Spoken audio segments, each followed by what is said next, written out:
Timbog ng Tarlac PNP ang isang 45 anyos na lalaki na tinaguri ang rank 1 most wanted person, provincial level, sa kasong 2 counts ng qualified rape sa Purok 6, Barangay Bangkay 1st, Kamiling, Tarlac. Ayon sa ulat ng Tarlac PNP, naaresto ang akusado sa isinagawang manhunt Charlie operation ng mga operatiba ng Kamiling Municipal Police Station sa pangunguna ng Intelligence Unit na nagresulta sa agarang pagkakaaresto nito. Ang nasabing akusado ay naaresto sa bisa ng warrant of arrest na inisyu ni Honorable Francis William M. Espinola, presiding judge ng RTC, 3rd Judicial Region, Branch 112, Kamiling, Tarlac, sa kasong 2 counts ng qualified rape na walang inirerekomendang piyansa. Ang akusado ay kasalukuyan nang nasa kustudiya ng Kamiling Municipal Police Station para sa wastong dokumentasyon at tamang disposisyon. Patuloy ang Tarlac PNP sa pagsugpo ng kriminalidad at paghuli ng mga most wanted persons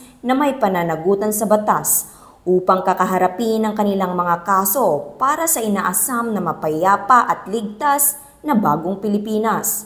Mula dito sa Tarlac Police Provincial Office, ako po ang inyong Police News Network Correspondent, Patrolwoman Maria Ella Garcia, alagad ng batas, tagataguyod ng Balitang Pulis.